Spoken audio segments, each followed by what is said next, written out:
Maybe you can just let us know when you have heard and recognized that as the July 18th of 2019 call.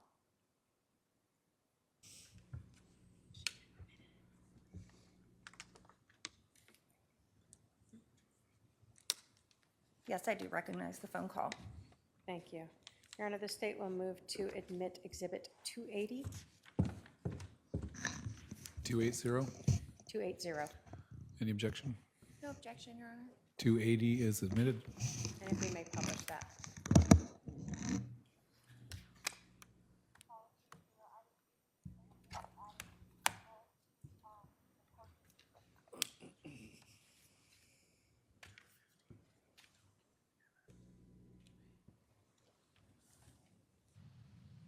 Claims Department, this is Robin. May I have the policy number? Sure.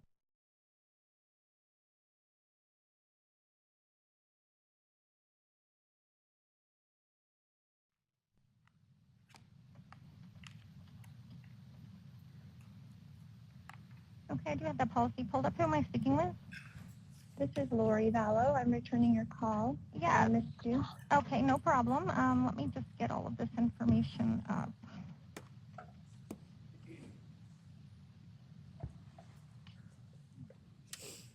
Okay, so in your voicemail, you stated that you had something that stated you are the beneficiary of the policy?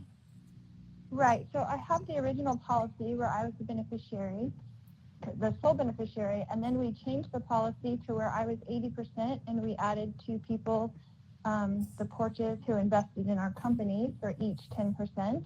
And that's the last one I have. That's the last update that I have. So can you tell me when that was changed again? I mean, I know my husband is the agent on record, so he can change it. He's the owner. Okay, I don't see anything regarding the second change that you said. I don't, with those percentages, I don't see anything at all with you as 80% at any time. Okay, so maybe that's something he just told him he was going to do. That's just a handwritten copy I have that I found. So. Okay, so well, I really can't give too much information, but I can tell you that the beneficiary was changed in March of this year. Okay. Okay, I'm trying to figure out what he was doing since we have 5 kids and we've been married for 15 years. Oh, I'm sorry. So I know he owes a lot of people money, and I was worried if I got money, they'd be coming after me for money. Right, no, I understand that. But now I will be with none. So, but did he change it to one person, or was it several people? Unfortunately, I can't release that. I'm sorry. Okay. No, I know you can't tell. We're in the business. My husband is the agent. He's the agent. Okay. So. Got it. Okay. We deal with this business all the time, so I kind of know how it works, but I'm completely surprised. Right. We have our 7-year-old with autism that we adopted together, so I'm surprised that he would do that without telling me. I'm so sorry. So, I mean, there's nothing you can do about that, even though it's community coverage. I mean, it's his policy. No, this is a contract that we have with the insured, exactly. So he's able to make any changes, during the lifetime of the policy. Well, can I check? I mean, I have a policy, a $2 million policy on me.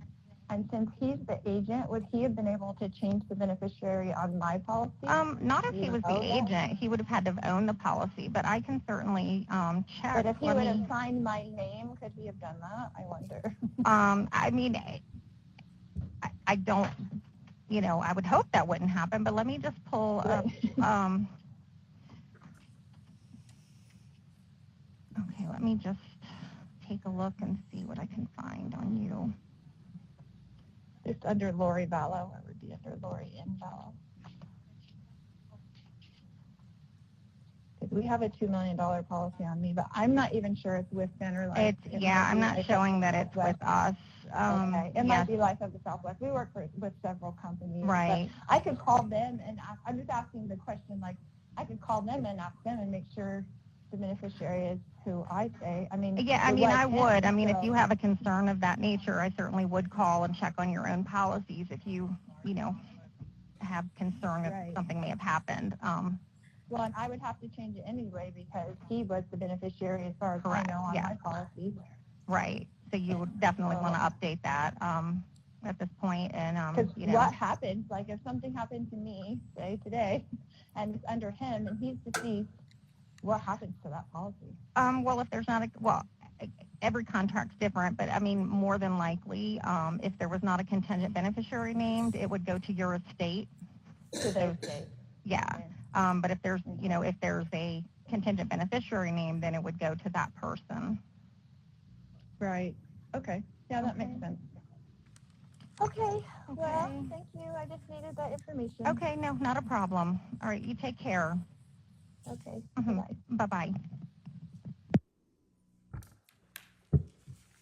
So in this call, we hear yourself again with Miss Vallow, Yes, and we hear her telling you that her husband left her with 5 kids to care for, right?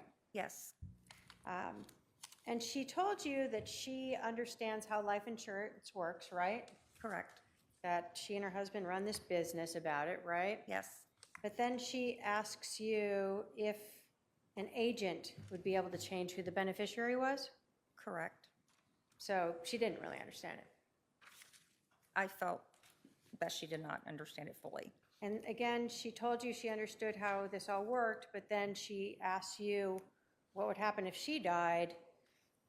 At this point, who would get, her money since her husband had been her beneficiary. Yes, she did. So you had to advise her of the fact that if there were contingent beneficiaries, they would get it. Yes, Ultimately, did Banner Life Insurance have any insurance policy with Lori Vallow? no, she did not hold any coverage under Banner Life. When she was talking to you, at one point she asked you or said, there's nothing you can do about that, right? Correct. And there's nothing you can do to change that. That is something that the owner is able to do, Correct. We could not make any changes. regardless of if you feel bad for someone. Exactly. Is it awkward for you when you have to talk to someone who thinks that they were the beneficiary and learns they're not? It can be, yes. Was that your last interaction with Lori Vallow? To my recollection, yes. Who did Banner Life Insurance Company ultimately pay the $1 million policy to? To Mr. Vallow's sister, Kay Woodcock. And before the insurance company, before Banner Life would pay that out to Kay Woodcock, did you actually have to call and verify with the police that she was not involved in the homicide or the murder of Charles Vallow? Yes, that's correct. I have no other questions for this witness. Cross? No questions, Your Honor. Excuse me? No questions. All right, are there any questions for this witness from any member of the jury? I don't see any. You can step down, thank you. Stake and call its next witness.